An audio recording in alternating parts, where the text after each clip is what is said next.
Let's see.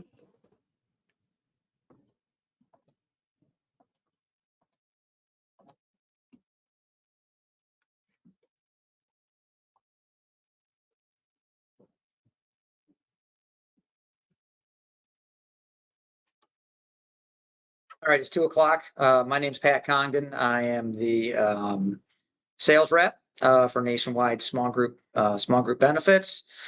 Says 2 o'clock. I'll wait a few minutes. There's people trickling in. Looks like we've got a pretty good group of folks today. But give me a minute or two. I'll wait till it looks like there's not, the numbers aren't going up very much. So give me a minute or two. I'll start the presentation.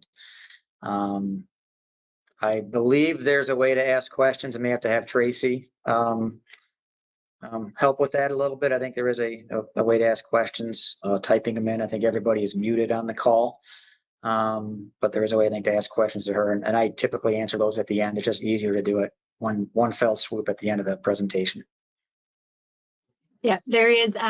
There should be a questions tab and a chat tab. You can click on either of those and I'll be watching those.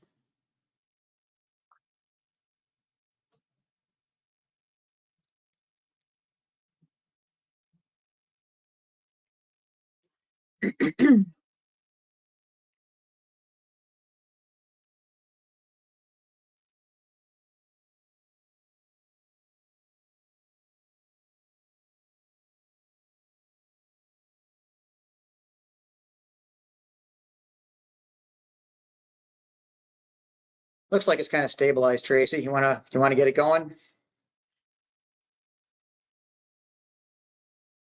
Oh, she's muted. All right, well, I'm going to start. Okay, looks like it's stable. The numbers have stabilized. It's 2 minutes after 2.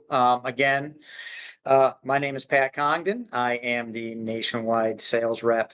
I worked with Agent Link for a number of years. And today we'll be talking about our small group products and some new things that we have with the transition that we've had from Allstate benefits. I'll let Tracy, if she has anything to add to that before I get going. Tracy, if you have anything you want to add before I start. Sure. Yep. Sorry, I was muted myself earlier. If you have any questions or anything like that, just put them in the chat, or I think there's also a questions tab. And at the end, I'll get those to Pat so he can answer them because he can't see them, but I'll be monitoring them. If I can answer them, I will. If not, we'll ask Pat at the end. Thank you, Tracy, and thanks for having us, and having me, and thanks for everybody for showing up. I do appreciate your time on this hot Tuesday afternoon. Nothing better than learn about a little group insurance when it's 95 degrees outside. So with that said, I'm going to get going. Start the presentation, and let's start with the first thing. The first news is, hey, what Nationwide Benefits, new name in the small group arena? Yes, it is. Okay, we used to be Allstate Benefits. Nationwide announced the end of January they're purchasing the Allstate Benefits Group Health division, and that went live 7/1. So what does that mean? A lot of things. What does that mean? First of all, as of now, not much. Okay, now we got a new logo. We're nationwide. We're on your side, but the day-to-day things that we're doing, that we have done with this product and what we're doing for 25 years are still the same. Still the same sales reps, still the same processes, still the same, a lot of the same underwriting, and I'm still working with all the same people and the same things that I've been doing. We're doing today. Long term, the idea is we're going to expand what we're kind of how we're operating. Nationwide purchased us they paid good money for this, not just the book of business, but for all the people that work for Allstate Benefits Group Health. It was over $1 billion, and you don't pay over $1 billion for something just to let it sit there. Okay. Their idea is to expand it, and I would be on the lookout for some new items forthcoming as we get into fourth quarter, get through the end of the year and into next year. I'm sure everybody on this call has heard of Nationwide. If not, right, they're an A-rated company, Standard & Poor's. Everyone's got them A-rated, and they're very large, probably almost as big as Allstate was. Fortune 100 company. You can look at all these huge numbers of assets, operating income. a lot of financial power behind the name. A couple things that are a little different about Nationwide versus Allstate. One, Nationwide is a mutual company, so they don't necessarily report all their earnings, right? Like a company on the New York Stock Exchange or the Nasdaq. They're owned by their shareholders. That's a little different than what maybe we were before. That doesn't really affect the day-to-day operations. It's just something that I wanted to mention. The other item is they're very diversified at what they do. You can look at all this list of things that they're in. I mean, I think most people, when they think of Nationwide, you're thinking of this number 8, homeowners insurance or car insurance. You're thinking of probably Peyton Manning and those commercials, right? That's a lot of what they do. It's about, I think it's around 35% of what their business is. They have a very diversified line of products that they offer. On top of that, retirement plans, life insurance. They sell a lot of annuities. A lot of brokers that I've talked to are aware that. They're like, wow, yeah, they're a big annuity producer. And I'll admit, I wasn't even aware of that as someone who's been in the industry for a long time. They do pet insurance. They're one of the largest pet insurers in the country.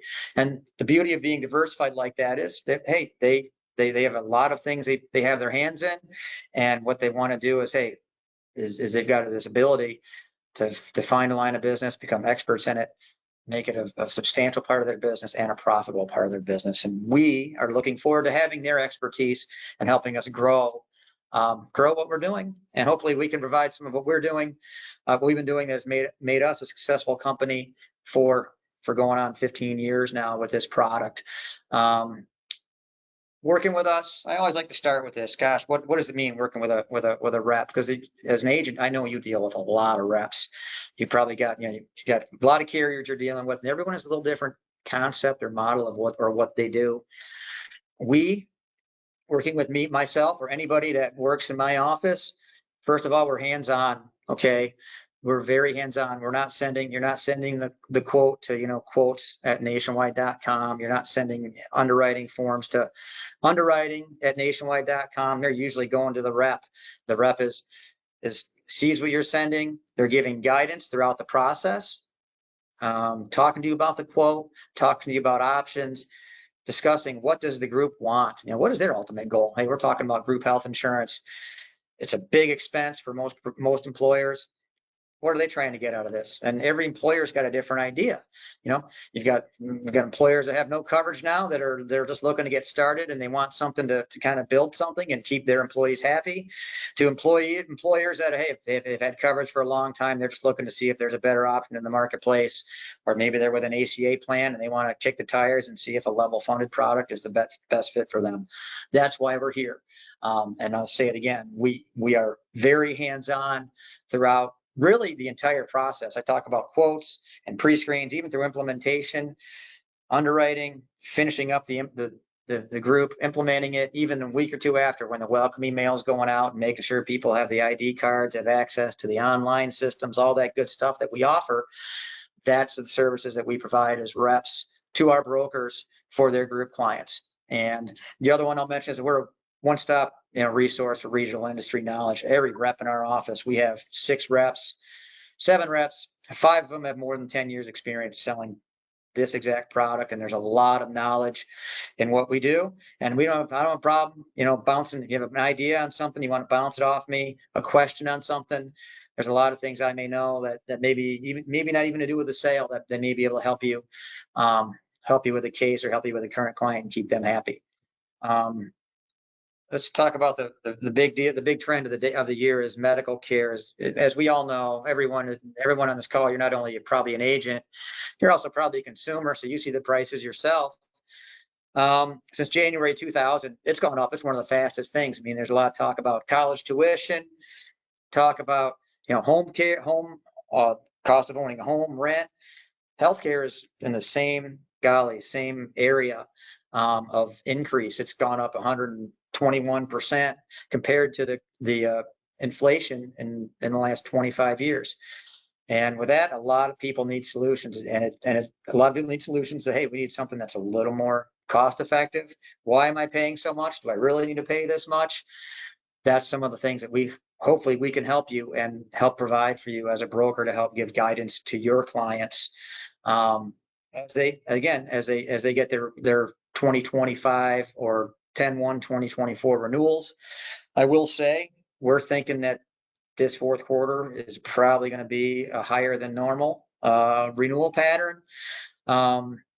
Increase pattern. That's what we're thinking it's going to be. Obviously, some of those items are not out yet, but just what we're seeing in the market, in our market, some of my local state, I live in Michigan, what we're seeing from the carriers, the scuttlebutt that's going on, and also the individual marketplace, and some of the changes that have happened recently with some of the federal government guidelines. We're thinking there's going to be some increases this year that are going to make groups have to at least look at other options or at least shop their care a little bit. Caveat, I could always be wrong, but that's kind of the scuttlebutt we're hearing is we're going to see higher than normal increases than we maybe have seen the last couple of years in the small group market. And that's, owners need solutions, right? I mean, looking at this grid here, a family is going on $24,000 a year. It's $2,000 a month. I mean, that's higher than my house payment. Probably most people, if you've had your house for a few years and you got your interest rates baked in before they got up to 6%, you're paying more for health insurance than your house, right? Single rate, $700 a month plus. And back to the same thing, employers need solutions. Most employers, I don't say most employers, but a lot of employers, their second highest expense, medical insurance for their employees after payroll. Okay. So with that in mind, a lot of employers, they have an ACA plan and they're just cutting checks every month and they really don't know what they're, they really don't even know. They know what they're paying for, but they don't know if they need to pay that. And with that in mind, we have this graph on the side here that says how percentage of covered workers in a self-funded plan. That small group, it's only 12% penetration. There's a lot of room for this product. We write a lot of business. We've had a lot of business written over the last 10, 15 years on this level funded product. It's still a small portion of what it could be. I mean, there's a lot of room. 88% of the employers are still either are still using an ACA plan or something different, an ICRA, something along those lines, instead of doing a level funded plan, or they're doing a full-blown self-funded plan. There's a lot of room on tap market for this product that in the marketplace. And there's other reasons that if I was an employer, I would want to have a level funded product versus just an ACA plan. Okay.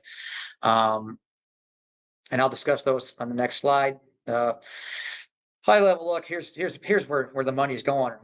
I just mentioned, boy, prices keep skyrocketing. They're going up year over year over year, higher than inflation.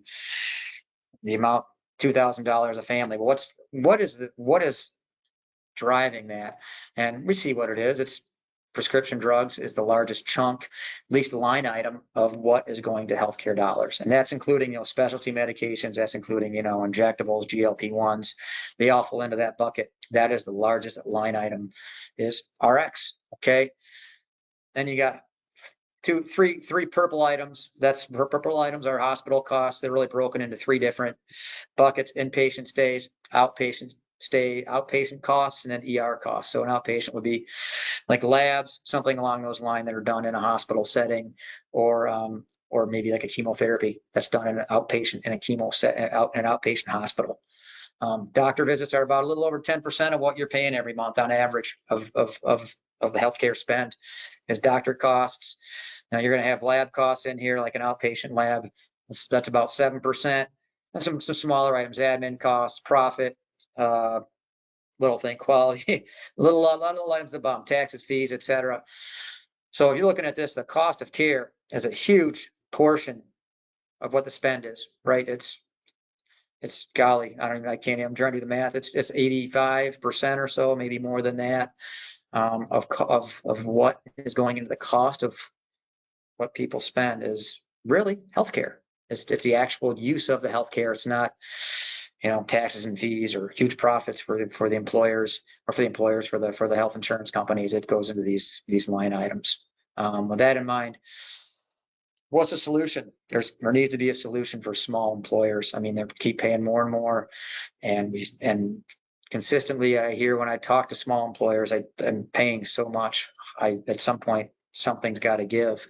And the level funding product is a way hopefully to help mitigate costs for your small employers. Okay.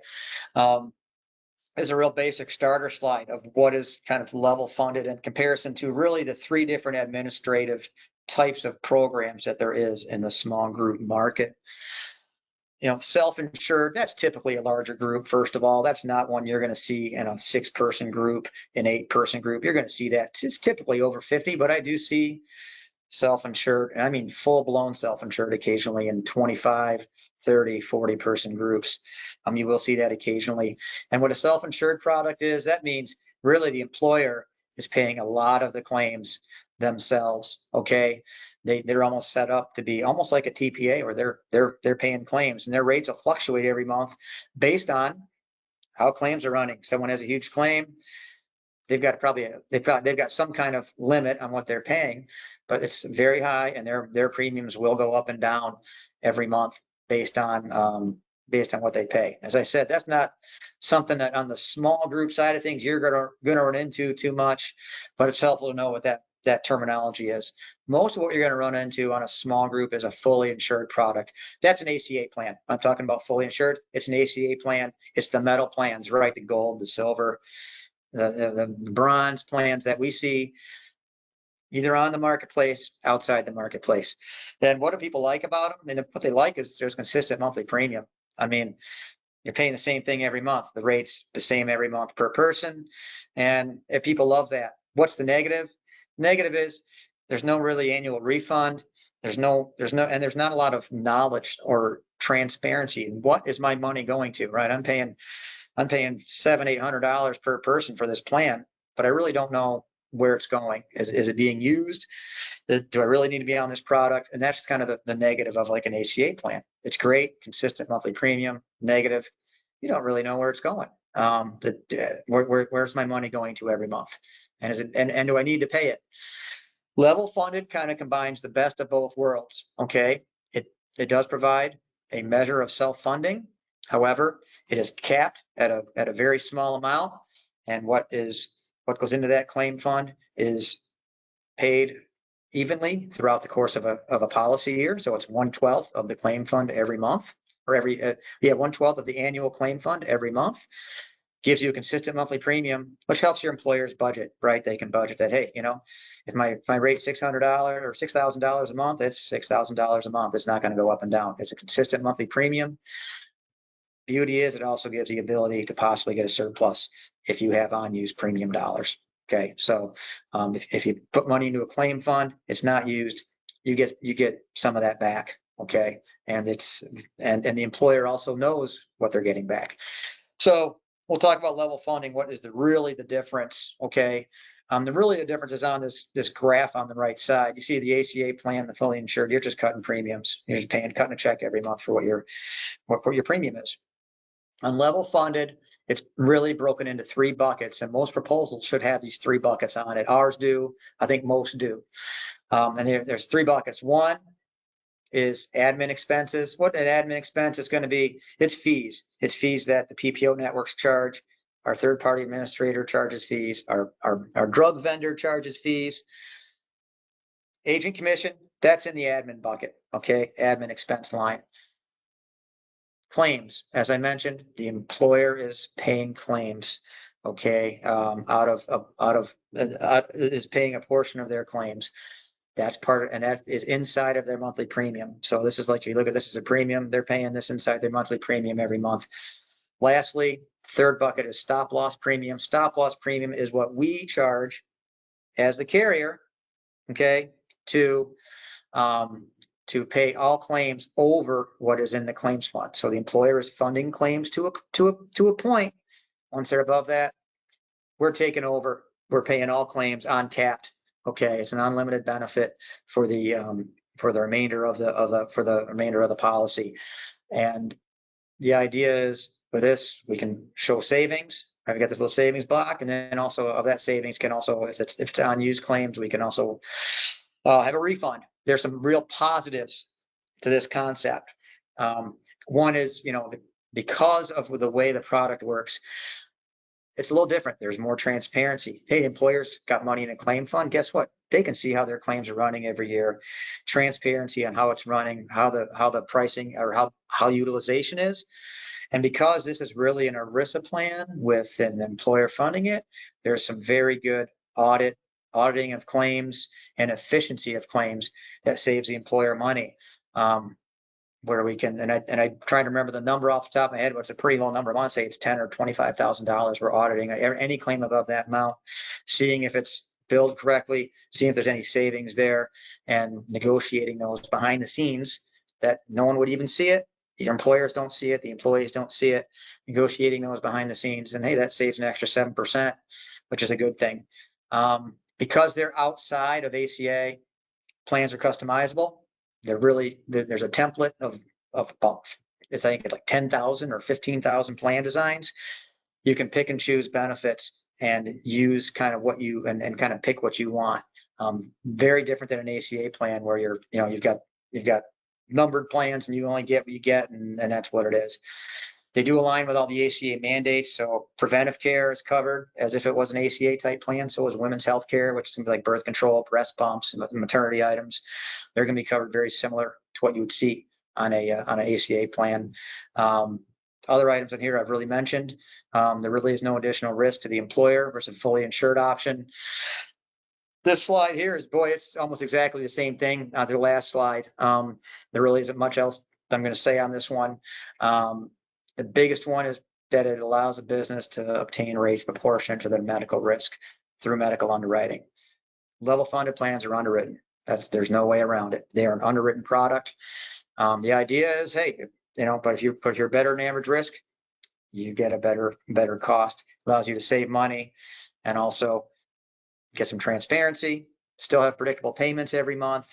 You got refund potential if your claims are lower than expected.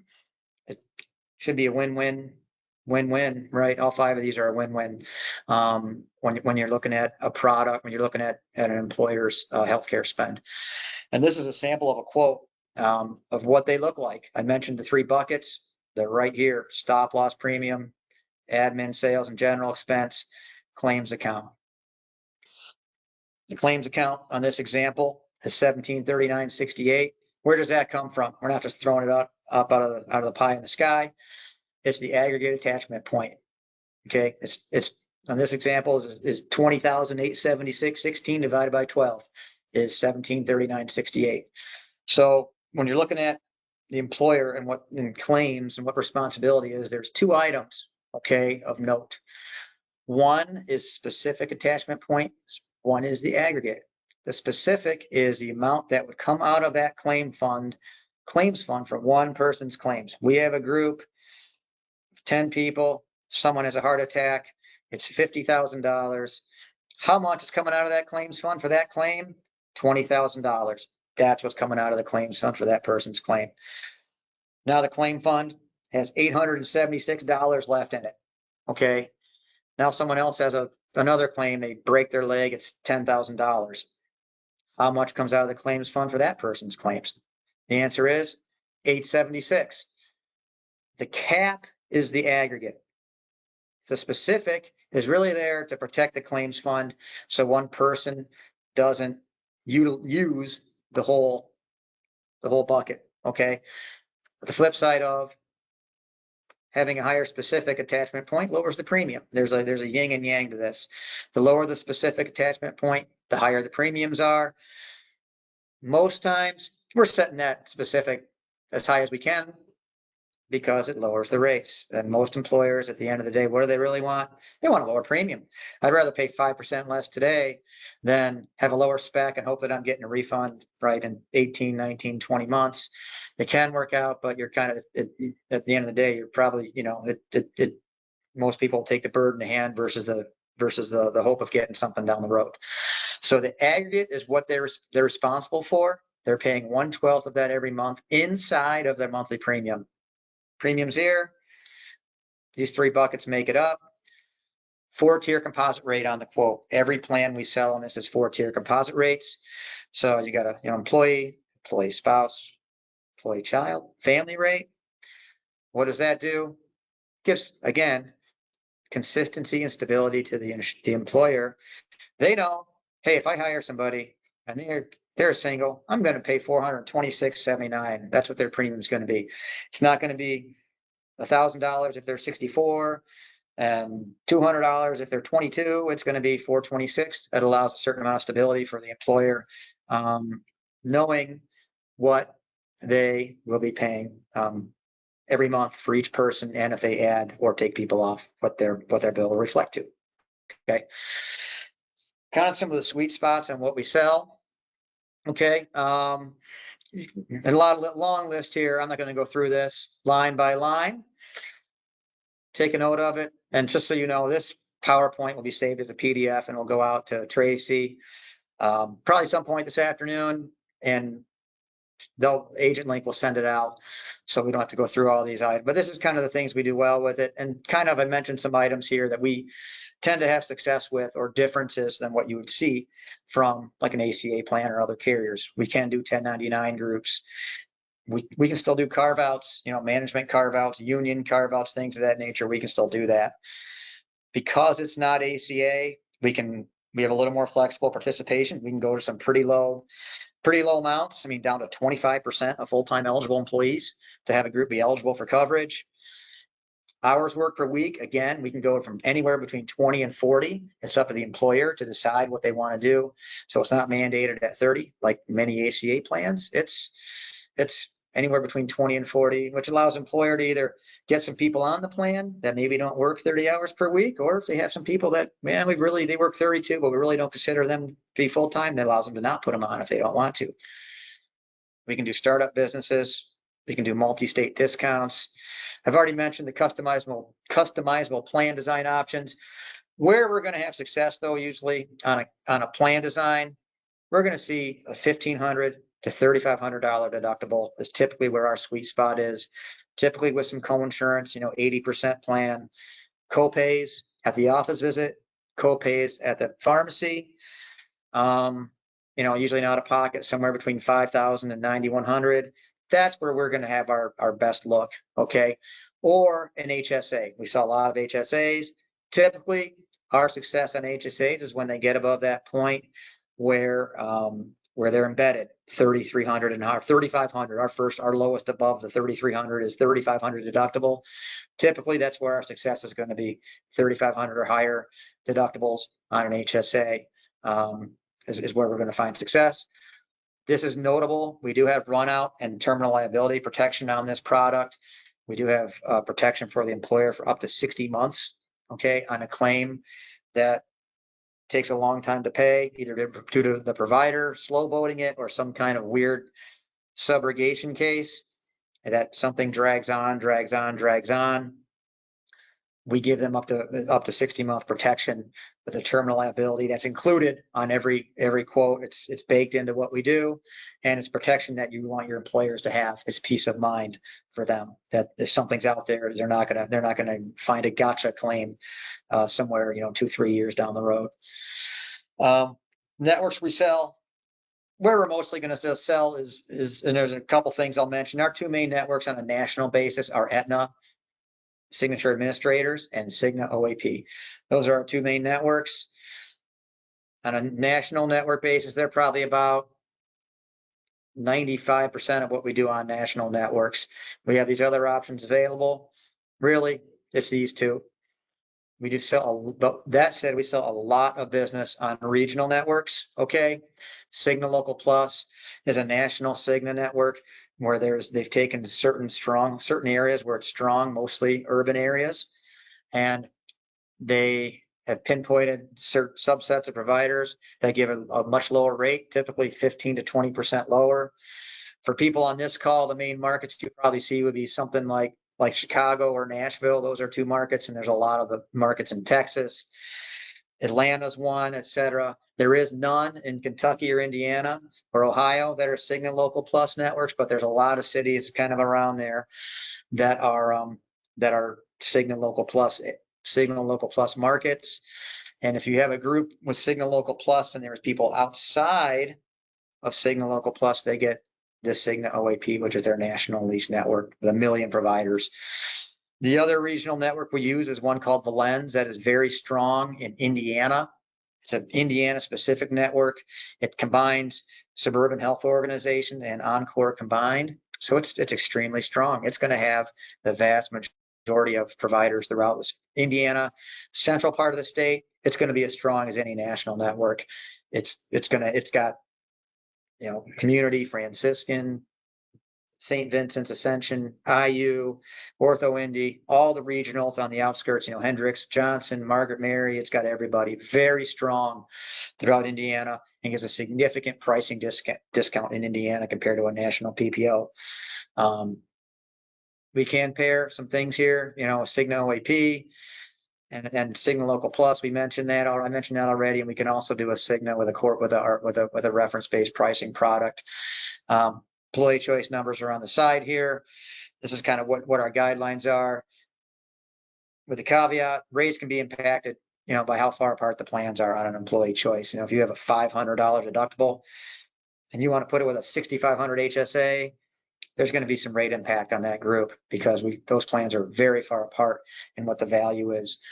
We typically do better when we have a copay and an HSA option, and they're kind of similar deductibles, but really the difference is, hey, one's an HSA, one's a copay plan. Okay, that's typically where we succeed with an employee choice model. This is for future use. A lot of writing on this, but this is a great slide that, again, when I send this out, something good to look at as far as like a resource or document you can look at. Hey, what's the whatever, right? What's the right fit? What's the difference between the two products? Okay. I mentioned underwriting. Okay, you know, these products are underwritten. There's no way around it. They're underwritten plans.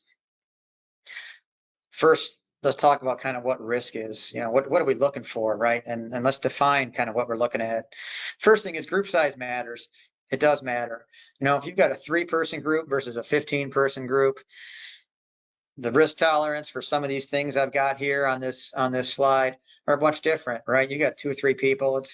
It's got to be you're going to need to be pretty clean. You know, you need to have low risk, right? And what low risk is going to be, you know, right? This is asthma. Someone's taking albuterol, right? They're on ProAir, use it as needed. These are low dollar items, typically solved with a low cost med. Type 2 diabetes is that way, as long as they're not on, you know, GLP-1 or insulin. If they are on insulin or GLP-1, that kind of flips it to more of a moderate risk. Okay, that's, you know, these items on the front, they're not going to really make any difference on almost any group size. They're kind of low risk. They're baked in. Not a lot of risk there. You get to the mild moderate risk. These are more like, hey, they're probably going to cost maybe some kind of an uptick in cost, but they're not going to be a group killer, you know, unless it's a 2-person group with 2 people or something. But if you got a 5 people, 6 people, you know, you can write a group with the back pain, someone that's got some back issues going on right now. You know, maybe someone with an ongoing standard pregnancy. Okay, you know, someone that had a heart attack in the past, maybe they got a stent, an angio, right? You know, someone with an early stage cancer. Hey, we got a female had breast cancer, you know, 4 years ago, stage 1. You know, she's doing okay. Okay, that's not a knockout typically. That's really not a knockout typically. What is a knockout? It's going to be big ticket items. I didn't put it on here like a stage 4 cancer. It'd obviously be one you're starting, or someone with a current chemotherapy. When you're looking at a current chemotherapy, you're probably $200,000-300,000 grand a year in claims. There's no way around it. That's going to be very tough to underwrite. But moderate risk, you're going to be like an injectable medication. Anytime you hear somebody go, I've got this injection I get, your antennas probably need to be up. It's probably going to be very expensive. Probably going to be easy, you know, mid to high 5 figures per year, you know, 50, 60, 70, 80,000 a year. And multiple sclerosis, transplants. I think most people understand these last 3-4 items are big ticket items. Injectables are pretty expensive, and just have your antennas up and then if you ever have something and you have a question or you want a rep to field underwrite or give you an idea, we have access. I know what this stuff costs, and if I don't, I have an underwriter I can ask, hey, what happens in this situation? If someone's taking Skyrizi, what is, you know, for example, or Humira, what's the cost of that? I can tell you typically within a few hours. Hey, here's what it's going to do. You know, maybe it works, maybe it doesn't. Okay. Underwriting apps. We still do apps. Okay. we're still, and we'll probably always take apps. We found that getting applications and getting information is sometimes still the best way to assess the full risk of a group, because you're getting a complete picture of what everybody has going on. Okay. We have a lot of different ways to do apps. We have an electronic application that we use. That's probably about 50% of what I get in. I have my brokers. It's pretty simple. You just give me a group name and a zip code and whatever. I create a link. Every link is every group has their own, almost like portal. It's password protected with an email. It's just like going into any other thing that an employee would go into to register for on a daily basis. We'll take any of the aggregation platforms. FormFire is probably the biggest one. Ease is probably the second biggest one. We still take those. We'll still do old school paper, and we'll typically take competitor apps. And typically when I say competitor apps, it has to be a national carrier. Looking at like probably United Healthcare or an AFA would be the two biggest ones that you would see, right? Maybe, but small regional carriers. Anthem is one. We do not accept the Anthem apps because every state has a different Anthem. So they have a different app in every state, and to do that on a nationwide basis for one state is just not something we're going to do. Okay. Or we want to do. So typically applications do give a better rate than census underwriting. And that's because the information we get, we can see what's going on. Everybody's answered things, etc. So, but we will census underwrite. Okay. I've highlighted some states on the right side. Those are states. And the reason I highlighted those, that's the states that we typically will see people on this call, right? Kentucky, Indiana, Michigan, Tennessee, right? I've kind of highlighted Midwest, Southeast states, Ohio Valley states that, whatever, where brokers on this call would probably maybe have business. What do we need for a simply written renewal? They've got to have current coverage. We need either the renewal rates. If it's fully insured, I can do it off cycle, but typically we're going to need a renewal rate with plan designs. Okay. List enrollment census with all enrolling members. There is a disclosure form, kind of a gatekeeper app for the employer. As of now, 20 enrolled in every state except Indiana and Florida is 10 plus enrolled. So Indiana, 10 plus enrolled. We can do it on census underwriting.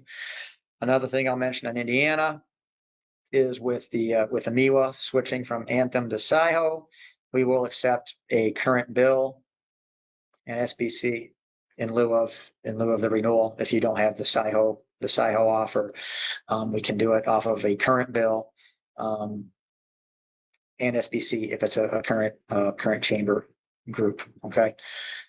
We do have a handful of states where we do underwriting with claims data. I'm not going to get into that on this call. Just look at the list. Probably the biggest one is Texas. Texas is a huge state, as we all know. Carriers in Texas have to provide claims information. So that's why we do it in Texas. There's a few other states here as well. I'm not going to go into it because I think most brokers on this call aren't going to be selling much in any of these states. But when you have one, just look at the list, this list here, right? And those are states where you can underwrite, but we need some claims information to underwrite the group. Okay. I'm going to quickly go through RBP. That's something new. We've sold RBP for 7 or 8 years. We've had a lot of success with it initially.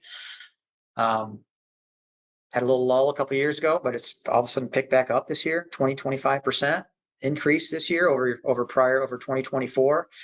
And I think that's likely due to some of the things I talked about at the beginning with the prices getting so high, increases, and employers need a solution. And this is a solution that can be offered for an employer that, hey, I don't like what I'm paying and I just cannot afford anymore to continue to pay, right, the rates I'm paying. What is core value? First of all, core value is basically it's going to be paid on a multiple of Medicare. That's the first thing. And this graph here shows the states of the country, and look at how different they are, right, compared to each other. Indiana is I don't know what that is, purple. It's over 340. It's over 290% according to the graph. I think Indiana's in the 350 range. Kentucky's orange, light orange, I guess. They're in the 230 range, 230, 250 range. I'm in Michigan. It's a low cost state. But every state, it's kind of funny, has a different reimbursement percentage. It's kind of part of the weirdness of how the United States, our health insurance works. Every state's kind of got this different marketplace of how hospitals price out claims and versus Medicare pricing. Okay. And not all are the same. I mean, you look at, there's an example of a heart procedure here. This is, Medicare insurers are 89,000. Sutter Health and Modesto, California is around, 200. There's some that are 500. Like, there's no rhyme or reason to it. And quite frankly, a lot of times the cost doesn't even have a correlation with quality of care. Sometimes the best care isn't necessarily the most expensive provider. So what we're getting at is, if Medicare is 89,000 and someone's at 515, and there's all these other ones in the middle, something's got to give. And quite frankly, why should the rates be different if you're with United versus Anthem versus Aetna versus whoever, right? Versus all nationwide. It's really hard to understand why it works that way. What does core value do? It kind of takes some of that away.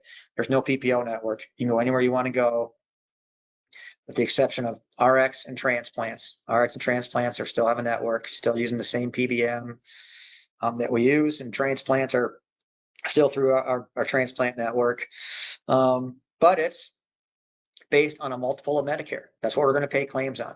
So instead of one being here, it's going to be, we're paying a multiple of Medicare. 130% for outpatient claims, office visits, outpatient claims, 150% of Medicare for an inpatient claim. That's what we're going to pay. Okay. That's how it works. Cigna pharmacy benefit manager, same as on any other plan. So really you're looking at major medical type claims are going to be paid off of a Medicare reimbursement. The pricing of this product is such that it is, because of that, much lower, right? I go back 3 slides up where I showed the picture of the United States, where Kentucky's at 250% and Indiana's at 300+%, and some are at 150. We're paying 130 and 150, 130%, 150%. That tells you there's a big savings in claims compared to what a commercial care, a PPO pricing would be. And you look at a cost, not going to knock PPOs. We sell a lot of PPOs, but this product, you're going to be a lot lower cost. It's going to be down at the bottom of the pricing model. We do have a couple options in the middle that are in between a PPO and a true RBP.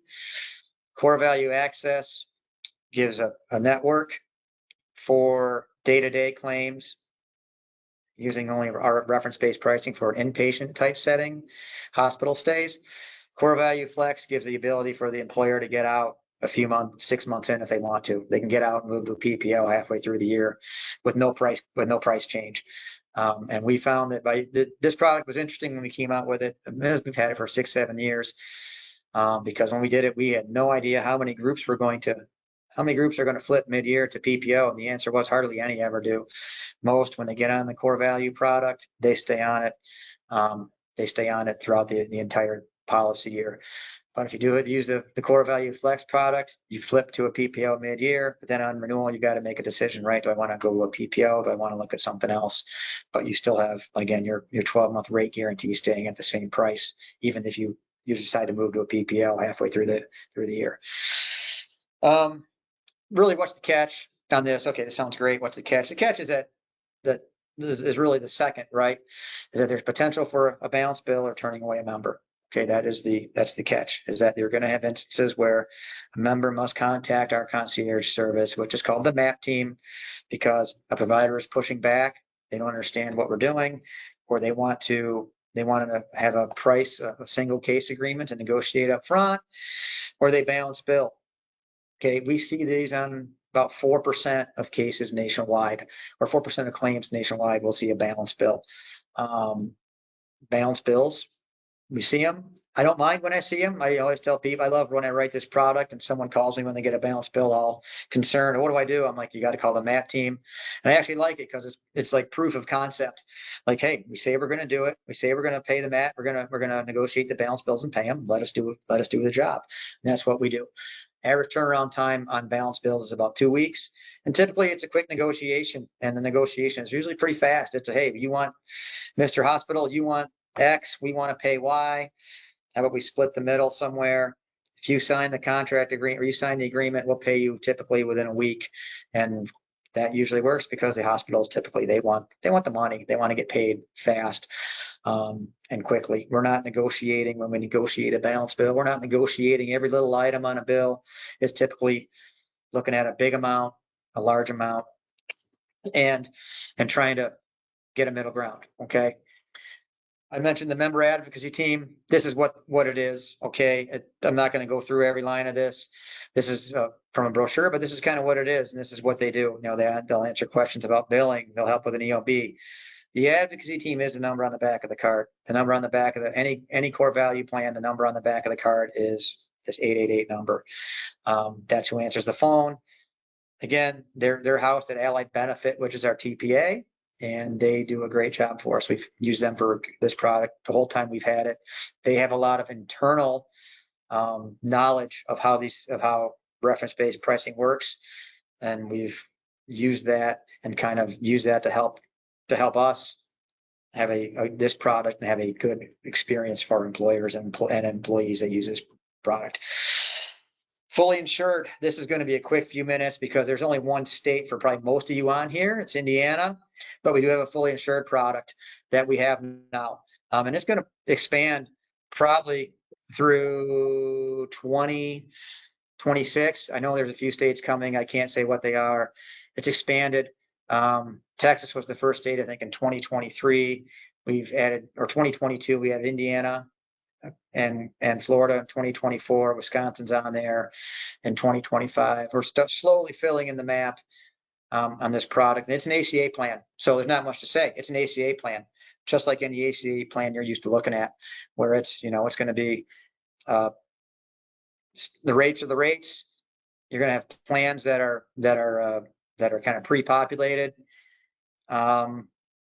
And it's ACA compliant. It's going to have, you know, pediatric dental, pediatric vision.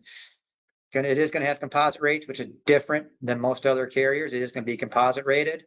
It's going to have guaranteed renewal. You know, it's everything that you get with an ACA plan. We're offering the same thing, and it's the same. Again, it's the same idea. We have bronze, silver, and gold. We do have a bronze plan that has copays. We're one of the few that has it. We have a bronze plan that has copays on it. It's super high deductible. It's $9,200, but if someone wants the highest they can get, guess what? They can do it when you still have some first dollar benefits. And the plans are very similar. Like I said, they're a plan grid. Okay, plan grid, just like you would get. I'll say it again with any other ACA carrier. Focus on Indiana. Cigna OAP is the national network, and there's some counties we don't sell it in. And then there's also Valens. Again, I mentioned Valens is the Indiana network. So we can sell either one of those networks on this product in Indiana. I won't go through the other states. There's some other, and if we get one, we'll talk it through. Okay. We are having success with this product, particularly with groups that, hey, we try to underwrite. We can't find a solution for the medical. The medical risk is too high. Well, we'll try. Let's try to do a fully insured, at least get some coverage somewhere. Here's some things we add on. Okay. On every product, I'll say every product. Most products are going to have these. Okay. This one, virtual health, is not. I put it on every quote. Typically, it's not necessarily on everything, but I find that since we've got through COVID, most people want to have telehealth or virtual health. Right. We offer that. It's included on almost everything I sell. Biggest difference we have versus a lot, we do have talk therapy, including for teens. You know, with licensed therapists that can help somebody. Hey, they want to do a talk therapy session. It's a lot easier for someone that's having anxiety or depression or some of those type things. Hey, a lot easier to do it on your computer or on your phone. Have to drive out to a doctor's office, right, and sit there and talk to somebody in person. And so that's, to me, one of the biggest important things with this product. It's included on most of what I quote. On HSA plans, we do have to charge a little bit. That's, you know, because of the legalese of having a first dollar benefit. We do charge a little bit on those, but on copay plans, these items are no cost for urgent care or the talk therapy. Some plan enhancements these things all come with every quote. Papa Caregivers is kind of like a it's where you can give some social support and care to like family members. You get a certain number of visits. I want to say it's 10 per year, but it's to help, help like mom. Your mom's elderly, lives across the state. Gosh, I wish someone could come in and just spend an hour with her, right? Help her remain connected. Papa Caregivers can do that. They can come watch your dog. You're out, you're working, and all of a sudden something goes wrong and you can't get home. Hey, someone come watch your dog or let the dog out, take your dog for a walk. So they're not sitting in the house bouncing off the walls or whatever. Compass Connect is like a steerage tool, kind of helps you find low cost, high quality providers. It's like a phone app. Vori Health is a musculoskeletal that basically, again, a virtual musculoskeletal app. We found that, again, the hardest thing with musculoskeletal, particularly back things, is people have a hard time using it, going to physical therapy every day, especially in the winter when it's cold and it's, you've worked all day and you really want to go back out. And the answer is no, you don't. Allows you to do some of these things in the comfort of your home. Okay, we found that there's better utilization. People stay on track, which means less surgeries, less major claims, which is better for everybody. Obviously, it's better for us as the carrier, but it's better for the insured. I'd much rather have a back problem, have it be solved by doing therapy in my house, than have it not get solved and have to get a surgery. Okay. Our TPA is Allied Benefit. This is kind of what they do. We're getting low on time, so I'm not going to spend much time on this, but it's something we've had a 12-year relationship with them. I imagine we'll continue that going forward. They do everything for us. They're the face of what we do. Claim admin, member service goes through Allied. That's the website with online access to like plan information, plan docs, claims reporting. They're the ones behind the advocate. We mentioned that earlier, the member advocate. I mentioned that on the core value plans. They're the brains behind the advocate. They also do the cost containment behind the scenes, which part of that is Allied Advocate. Again, that's a similar type thing. It's something that an insured will never see, an employer will never see, but know it's there working for you to help lower costs. At the end of the day, that's what we're trying to do, is contain costs a lot with this product. And that's what we're doing, okay, with the Allied Advocate. It's behind the scenes, advocacy, concierge services, and also some things behind the bill and auditing high dollar claims, making sure that there's not a lot of fluff or a lot of waste in those claims. Okay. We do have a portal for employers and brokers. Okay. And it continues to get more robust. So there's this list of things on here. This is by no means a finished list, but it's what there is today. You can add newborns, employees, dependents, newborn coverage. You can terminate members, you can batch terms, there are all these lists, it's all these things here. As it continues to get more robust, it's gonna continue to be a more of a use to what we do every day. That we started this about 2 years ago, and it continues. I'll keep saying it I'll say it again. It continues to grow with more items every few months. We add items that help you administer your groups on our portal. And there's employer and broker. So when broker has access, employer has access. I know every broker has different models, a number of different models out there to what brokers do for employers. Some have their employers do things. Some the broker does everything. Some depends on the specific group. Both portals do similar things. Okay, as far as day-to-day admin items that you have to do on a daily basis for groups. Okay, I'm at the end. Last couple slides. I started with this. I'm going to end with this. Okay, this is what we do. We work closely with you, and that's what we bring to the table, is helping agents work with their small groups to get not only good care, but cost-effective insurance, and help shepherd you through a sale. Okay, from quote to pre-screen to doing a call. If you need us to do a call with a group or a meeting, or if it's local, if we can get down, if it's a meeting, we can possibly do that, but definitely always do a Zoom call or a Teams meeting, whatever, with a group. to answer questions. If you're not sure, or if you're not sure of things, we can always do that throughout the entire implementation process. And the sale doesn't end when we issue a group, right? It doesn't end when the group gets, when we issue coverage. It extends out for the first month, making sure people know how to use the coverage. Can the employer get online and use the portals, use the allied benefit portal, things like that. That's why we're there. And that's why we're here. Okay. This is the contact information for myself. And we have a few other people on here. I mentioned I'm small group. We do have a mid-market rep. Her name is Casey Vidal. She is based in Louisville. Okay, she's based there, 51 plus enrolled. We also do sell ancillary products, dental, vision, disability, life, some other things. This is the dental rep. You might notice our emails are still NGIC. They're going to flip to nationwide. So this process we have with, NatGen moving to or Allstate moving to nationwide. We're nationwide employees now, but it takes a few months to get everything moved from one to the other. It's not as simple as we may like it to be, right? It's not like July 1st, everything flips over. We're nationwide employees now. Everything we're doing is kind of through nationwide, slowly transitioning. I would imagine by the end of the year, first part of next year, you're going to see nationwide on everything, and we will have nationwide emails. Actually, I have a nationwide email today. I just don't use it much. And it's going to be pretty similar to what this is, except it'll be nationwide.com. And I expect you'll be seeing something from me when that goes live. You'll be probably seeing a bunch of email blasts or email communications about, hey, our emails are changing from NGIC to nationwide. With that, any questions? Any questions? Anything?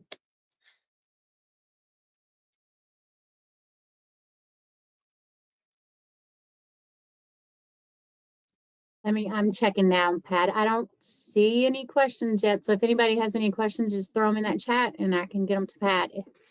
We'll stay on for a few more minutes. It's 4 minutes. We got 4 minutes till 3 or 3 minutes, 4 minutes. I'll stay on late.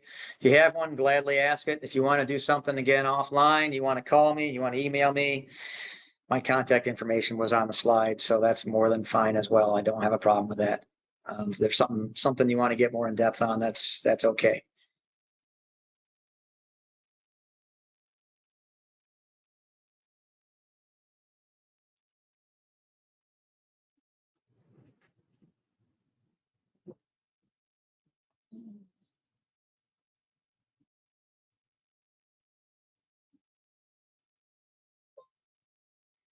And as I'm sitting here, I will say I'll reiterate again, as all of us, we're Allstate employees. We are excited about the nationwide transition.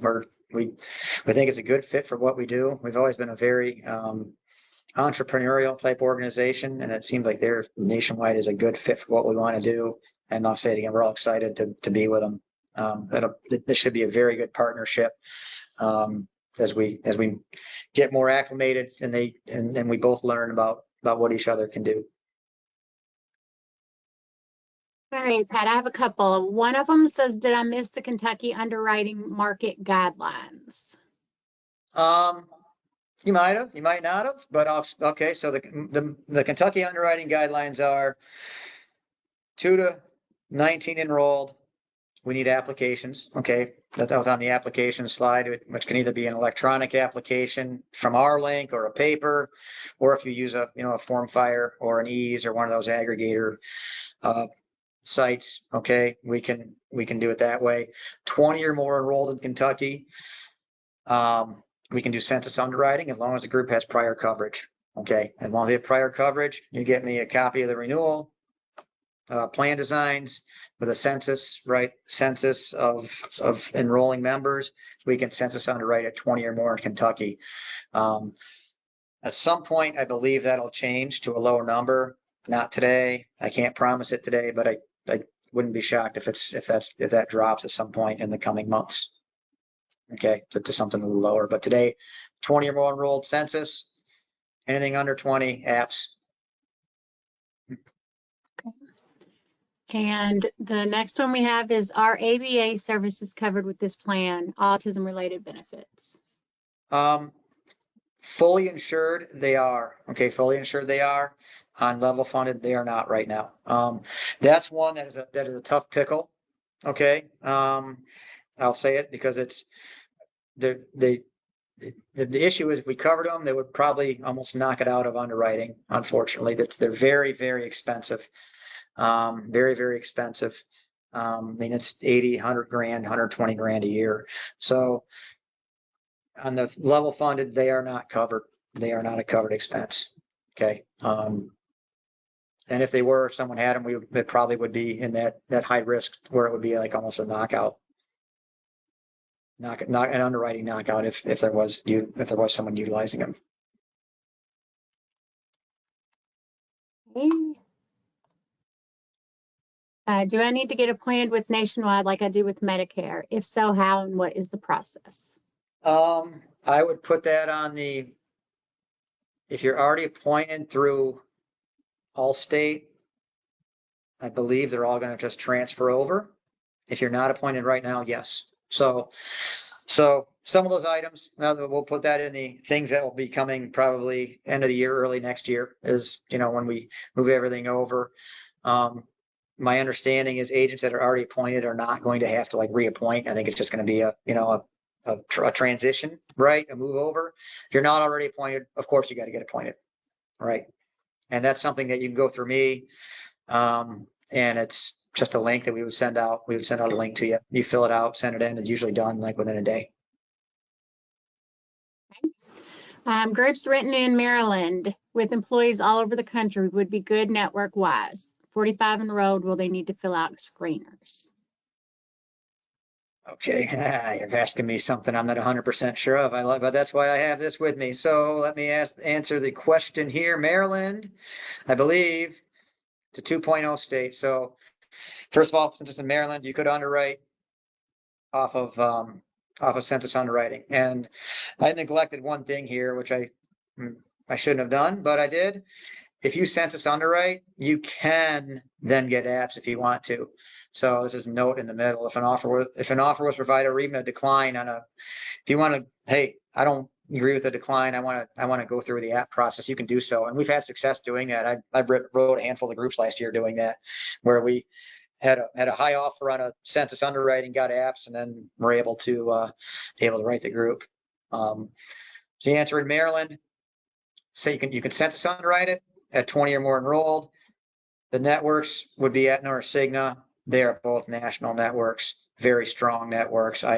Without looking at everybody is, they one of those I would think would definitely work for the group. Okay.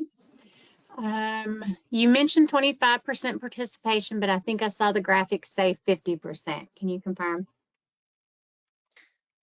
Standard is 50% minimum. Someone was looking. I like it. Someone was looking. I like it. I'm trying to think where it was. It must have been on this slide. Maybe you're looking. I'm trying to think where it was on the slide. So standard. 50% is standard. We can go down to 25%. We call it a low participation group. Okay. So on the slide, we'll put the standard, but we can actually do a low par. We call it low par, low participation group. We can go down to 25%. And usually there's a price increase for that, of course. Let's see what else we got here. Someone asking for the link. I will send that to you.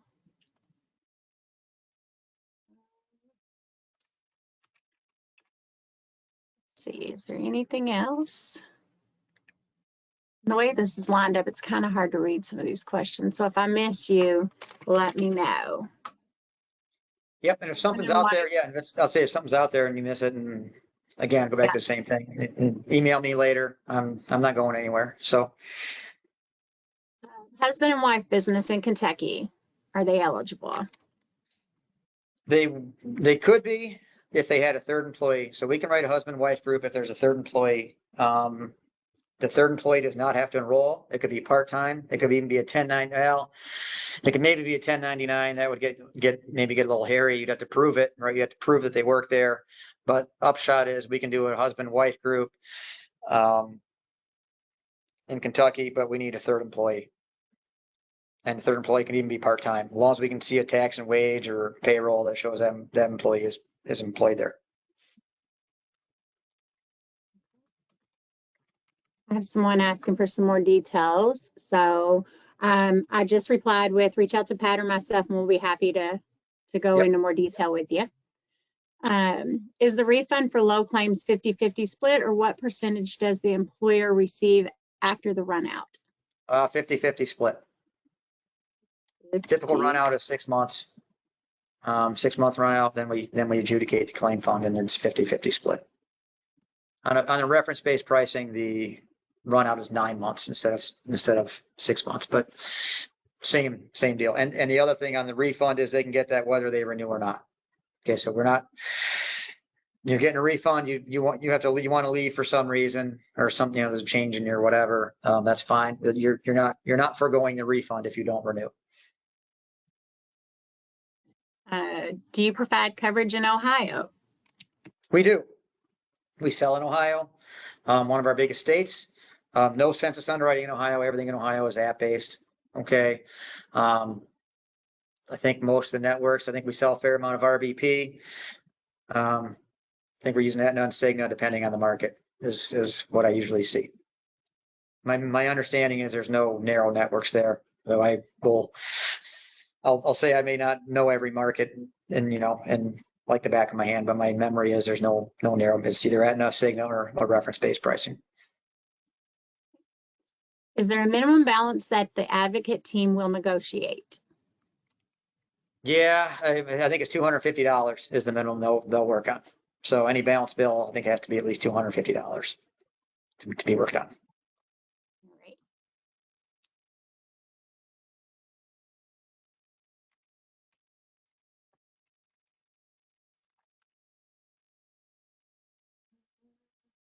Love this product, and Pat is the best. So that's an easy one. Okay, that's good. Yeah. Yeah. On core value, are members responsible for the charges that exceed the Medicare reimbursement rate percentage? No. Well, I'll say as long as they contact the advocate, no. If the insured gets a balance bill, they contact the advocate, they're done. But at that point, it's the advocate that's going to negotiate. And yes, and whatever they negotiate, or even if they don't negotiate, the provider says, heck no, then at that point, the employee is only paying their 130 or 150%. The only time the employee will owe is if they don't do anything. You get a bill and you throw it in the drawer and sit on it, and you keep throwing everyone in the drawer for 6, 8, 10 months. Well, then at that point you might be on the hook only because you didn't contact the advocate. But as long as you contact the advocate, you're not responsible. And I'll say this, we've been selling this product for 8 years. We're in the millions of claims, and we're at 100% success ratio as far as not hitting anybody or not making anybody that's contacted the advocate pay. Once they contact the advocate, they're done. Will the information we get include all the ancillary products as well for the plan design? I'm guessing when we send the webinar information over. I don't think we just did that. That we'll have to see. Yeah, I'm not sure. I'll send over what I can. If it's not enough, as I'll say, I'll send it out. And what I'll say, Tracy, is it's not good enough. They want to see something else. We'll provide it. Okay. Okay. All right. I didn't see your contact information for some reason. Yeah, I jumped off it. That's why. The Maryland question threw me for a loop. I had to go back and check my notes. Thanks, very informative. Send to all, and I think that's all of the questions. So if I missed you, you might want to shoot it to me again real quick because I don't show anymore. All right, well, we're a little after. I could stay for a few minutes, but if everyone's done, thank you all for your time. I appreciate it. Hopefully we can make something happen as we get through the end of the year. Thank you all for joining. If you have any questions, like I said, reach out to either Pat or myself, and we'll be happy to get those answered for you. All right. Thanks again, everybody. Have a good afternoon.